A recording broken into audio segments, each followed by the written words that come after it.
और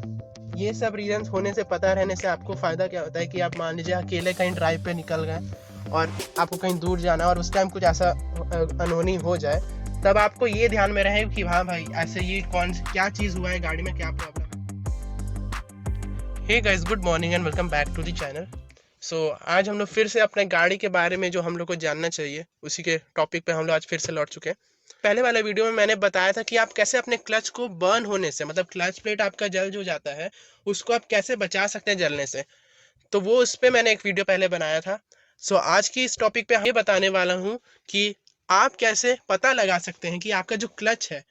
वो अगर जल गया है, तो आप वो कैसे पता कर सकते हैं कि आपका क्लच जो है गाड़ी का जल गया है। आपको कौन से सिम्टम्स पता चलेंगे जिससे कि आपको पता चल जाए कि हाँ भाई मेरा गाड़ी का क्लच जो है वो जल गया। तो चलिए बिना किसी देरी के शुरू करते हैं इस वीडियो को। सबसे पहला सिम्टम जिससे आप पता कर सकते हैं कि आपका गाड़ी का जो क्लच प्लेट है वो जल गया है, तो आपको करना है कि आपका जो गियर है, जब आपका गाड़ी बंद हो कहीं खड़ा हो, तब आपको क्या करना है कि आपको अपना क्लच को जो है बिल्कुल भी नहीं दबाना है। यहाँ पे दबाना नहीं है आपको क्लच को, और गाड़ी को मतलब खड़ा करके, गाड़ी बंद करके आपको देखना है कि आपका जो गियर शिफ्ट है वो खड़े गाड़ी में बिना क्लच के, बिना अटके हुए गाड़ी में अगर लग रहा है आपका गियर, तो इसका मतलब ये कि आपका क्लच प्लेट जो है ठीक है। और अगर आपका मान लीजिए क्लच प्लेट अगर जल गया होगा, तो वो कैसे पता होगा? क्लच प्लेट जल गया होगा तब आपका जो गियर है वो, मतलब अगर आप बिना क्लच का दबाए गियर शिफ्ट करना चाहेंगे तो वो बहुत दिक्कत होगा। मतलब कि आपको हार्ड लगेगा, आप फोर्स लगाएंगे, बहुत ताकत से गियर शिफ्टिंग होगा, या फिर जैसे अभी एक उंगली से शिफ्ट हो जा रहा तो वो बहुत ताकत से लगाने से शिफ्ट होगा। तो ये होता है पहला सिम्टम जिससे आप पता कर सकते हैं कि आपका क्लच प्लेट जो है वो ठीक है या नहीं। अगर नहीं ठीक होगा तो मैंने बता दिया कि वो गियर अटकेगा, और अगर बिना किसी दिक्कत का आराम से आपका हल्का सा फोर्स में गियर लग जा रहा तो इसका मतलब आपका जो क्लच प्लेट है वो ठीक है। अब चलिए बढ़ते हैं सेकंड सिम्टम की तरफ। सेकंड सिम्टम जो है वो आपको क्लच से ही पता चलेगा। आपको क्या करना है कि मान लीजिए आपका गाड़ी, जैसे यही चीज़ अभी बंद पोजीशन पे है, बंद पोजीशन पे आपको देखना है कि आपका क्लच जो है आसानी से जैसा नॉर्मल दबता है, कि मतलब स्प्रिंग का जो असर रहता है, आप ऐसे दबाए आराम से, जो जितना प्रेशर जो लगता है नॉर्मल, गाड़ी जब आप स्टार्टिंग से जो गाड़ी ड्राइव कर रहे हैं जितना प्रेशर लग रहा है उतना ही प्रेशर लग रहा है, तब तो ठीक है। पर मान लीजिए अगर आपका क्लच जो है बहुत हार्ड हो गया, आप दबा रहे हैं, बहुत ज़्यादा ताकत लगाना पड़ रहा है और तब जाके दब रहा है, तब इसका मतलब ये कि आपका क्लच जा चुका है, क्लच प्लेट खराब हो चुका है, आपका जल गया है। या फिर दूसरा, कोई बहुत सारी गाड़ियों में मोस्ट प्रॉब्ली नहीं होता है, बट किसी किसी में देखा जाता है कि कुछ दूर तक क्लच आराम से गया, फिर उसके बाद बहुत ज़्यादा हार्ड हो गया, मतलब हाफ से ज़्यादा दूर तक क्लच आराम से गया, फिर उसके बाद जितना रहता है फिर उसके बाद बहुत ज़्यादा हार्ड हो गया। या फिर उसके बाद कुछ कुछ में तो ऐसा भी होता है कि क्लच जो है दबाए और उसी तरह स्प्रिंग जो है इसका स्प्रिंग रोल बैक नहीं किया, मतलब ऐसे दबाए और ऐसा दबा का ऐसे दबाए और ऐसा का दबा ही पोजीशन में रह गया, ये स्प्रिंग जो है वापस छूट के अपना पोजीशन पे, क्लच जो है स्प्रिंग की मदद से वापस अपना पोजीशन पे नहीं आया। तो ये है दूसरा सिम्टम जिससे कि आप पता कर सकते हैं कि आपका क्लच जो है जल गया है, और क्लच प्लेट जो आपका जल गया और आपका क्लच जो है खराब हो चुका है और इसको रिपेयर का जरूरत है। चलिए अब बढ़ते हैं इसके तीसरे सिम्टम की तरफ। तीसरा पॉइंट भी आपको अपने क्लच से ही पता चलेगा। कैसे, मैं बता देता हूँ। मान लीजिए आप गाड़ी ड्राइव कर रहे हैं, आपका स्पीड आप अपना नॉर्मल अपना हाईवे पे या फिर सिंगल सिटी पे चल रहे हैं नॉर्मल कांस्टेंट स्पीड पे, और फिर मान लीजिए आप फिर ब्रेक लेते हैं, आप ब्रेक लिए, ब्रेक लेने के बाद आप फिर अचानक से एक्सीलरेटर देते हैं, बट आप जिस हिसाब से एक्सीलरेटर दे रहे हो बट उस हिसाब से जो आपका इंजन है प्रेशर नहीं लगा पा रहा, मतलब कि इंजन रेड, आपका आरपीएम तो बढ़ रहा है, इंजन अपना काम तो कर रहा है, शोर भी आ रहा है, इंजन आपका आवाज़ भी ज़्यादा कर रहा है, पर जो आपका इंजन के हिसाब, मतलब शोर के हिसाब से जितना स्पीड गेन करना चाहिए, जितना प्रेशर, जितना पुल बैक आपको गाड़ी को मिलना चाहिए उतना नहीं मिल रहा है। तो ये भी एक रीज़न हो सकता है कि आपका क्लच प्लेट चल गया है।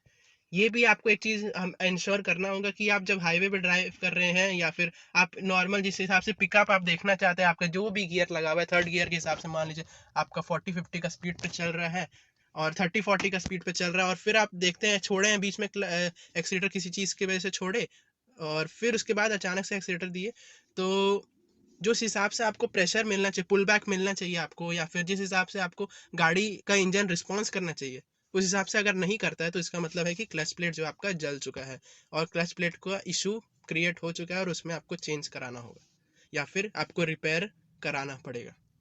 अब चलते हैं इसके चौथे सिम्टम की तरफ। चौथा पॉइंट जो है, चौथा पॉइंट में आप कैसे पता लगाना है, आपको क्या करना है, अपने कार को स्टार्ट कर लेना है और उसके बाद क्लच दबा के फर्स्ट गियर लगाना है। और फर्स्ट गियर लगाने के बाद आप क्या करना है, आपको अपने क्लच को धीरे धीरे करके छोड़ना है। मान लीजिए अब यहाँ पे आपको कैसे देखना है, आपको देखना है कि अगर आपका क्लच हाफ क्लच में अगर गाड़ी उड़ जा रहा है, मतलब आपका गाड़ी धीरे धीरे करके मोमेंटम गेन करने लगा, धीरे धीरे करके गाड़ी बढ़ने लगा, या फिर हाफ से थोड़ा सा ऊपर से थोड़ा सा जाके आपका गाड़ी जो है धीरे धीरे चलने लगा है, तब तो आपका क्लच ठीक है। बट अगर मान लीजिए क्लच का जो ट्रैवल है, जो जितना ट्रैवल होता है उसमें आपका 70 to 80% ऊपर आ चुका है, अब लगभग खत्म ही होने वाला क्लच, पर फिर भी गाड़ी का स्पीड जो बढ़ नहीं रहा है, मतलब गाड़ी चलना शुरू नहीं हुआ एकदम, फिर आप जब एंड मोमेंट पे आ जाएगा, लगभग 80% जब क्लच खत्म हो जाएगा ट्रैवल उसका, तब धीरे धीरे एकदम बढ़ने लगा है, या फिर आपको एक्सीलेटर दे के जोर दे के बढ़ाना पड़ रहा है फर्स्ट गियर में। ऐसे मोस्ट प्रॉब्ली बहुत गाड़ी का बढ़ जाता है, बट कुछ कुछ जो छोटे गाड़ी होते हैं उसमें नहीं बढ़ता है। बट फिर भी अगर उसमें अगर नहीं बढ़ रहा है, आपको एक्सीलेटर ज़्यादा जोर देके आरपीएम हाई, आपको आरपीएम हाई करके उठाना पड़ रहा है, तब इसका मतलब ये है कि आपका क्लच प्लेट जो है जल चुका है। ये सब पॉइंट सब जो आपको हमेशा मतलब दिमाग में एक कोना का दिमाग का कोना में रखे रहना है, क्योंकि इससे आपको मान लीजिए आपको, क्योंकि क्लच प्लेट कहीं भी कभी भी जल सकता है, तो आप कैसे पता कर सकते हैं। तो यही सब पॉइंट है जो आपको थोड़ा बहुत याद रखना है। रीज़न मैं बता देता हूँ किस लिए ऐसा होता है, क्योंकि अगर मान लीजिए आपका क्लच और अगर हाफ से ऊपर तक आपका फ्लाईव्हील का कांटेक्ट में आ जाता है, तब और गाड़ी आपका बढ़ने लग जाता है, तब तो मतलब ठीक है क्लच। वही दिक्कत होता है कि आपका क्लच जो है फ्लाईव्हील का कांटेक्ट में जो फ्रिक्शन जो क्रिएट होता है, वो उसको रिड्यूस नहीं कर पाता और फ्लाईव्हील का ठीक से कांटेक्ट में नहीं आता, जिसके कारण से गाड़ी को ज़्यादा पुश प्रेशर देना पड़ता है और गाड़ी आगे बढ़ नहीं पाती। यही है रीज़न आपका क्लच प्लेट का जलने का। पांचवा पॉइंट, पांचवा पॉइंट जिससे सबसे ज़्यादा मोस्ट प्रॉब्ली लोगों को, ज़्यादातर लोग को पता चलता है कि क्लच प्लेट उनका जल गया है, वो है क्लच फूकना। फूकना के बाद से ही सबको, बहुत लोगों को समझ आ जाएगा कि मान लीजिए आपको अंदर से स्मेल आने लग गया है, जलने का, कुछ जला हुआ टाइप का स्मेल आ रहा है आपको, आप बाहर भी निकले तो आपको बोनेट के पास से, आप जहाँ गाड़ी खड़ा किए कुछ देर गाड़ी चलाए और फिर उसके बाद आपको गाड़ी से ये बोनेट से जो स्मेल आता है, या फिर आपको अंदर ही स्मेल आ रहा है और आपका गाड़ी जो है लोड नहीं ले रहा, वो सब सिम्टम्स मैंने बता ही दिया है। गाड़ी में जो रबड़ का जलने का स्मेल आ रहा है, तो वो मोस्ट प्रॉब्ली आपका क्लच का ही इशू होता है। ऐसे बहुत बार क्लच का लोड पड़ने पे, क्लच अगर ठीक भी रहता है, क्लच पे लोड पड़ने पे भी जलने का थोड़ा सा, क्लच का रबड़ का जो जलता है वो उसका स्मेल होता है। बट ऐसे अगर बहुत ज़्यादा स्मेल आ रहा है और आपको लग रहा है बहुत देर तक रह रहा है, आप चला रहे हैं, जब भी चला रहे हैं गाड़ी स्टार्ट करके थोड़ा सा भी ट्रैफिक में फंस रहे हैं और क्लच के हिसाब से आप गाड़ी चला रहे हैं और स्मेल आ ही रहा है, तो वो मोस्ट प्रॉब्ली आपका क्लच प्लेट जला ही होने का सिम्टम बताता है। तो ये थे कुछ 5 सिम्टम जिससे आप पता कर सकते हैं कि जो आपका क्लच प्लेट है वो आपका फूक गया है, आपका जल चुका है। और ये सब रीजंस होने से, पता रहने से आपको फ़ायदा क्या होता है कि आप मान लीजिए अकेले कहीं ड्राइव पे निकल गए और आपको कहीं दूर जाना है और उस टाइम कुछ ऐसा अनहोनी हो जाए, तब आपको ये ध्यान में रहे कि हाँ भाई, ऐसे ये क्या चीज़ हुआ है, गाड़ी में क्या प्रॉब्लम है, और मैकेनिक को मैं ढंग से बता सकूँ कि क्या एक्चुअल में प्रॉब्लम हुआ है, ताकि मैं रिपेयर टाइम से करा लूँ। तो ये था कुछ वीडियो आज का मेरा, जिसमें कि मैंने आपको क्लच प्लेट के बारे में बता दिया। अगर आपको ये जानकारी अच्छी लगी हो तो वीडियो को लाइक ज़रूर कीजिएगा और चैनल को सब्सक्राइब भी ज़रूर कर लीजिएगा।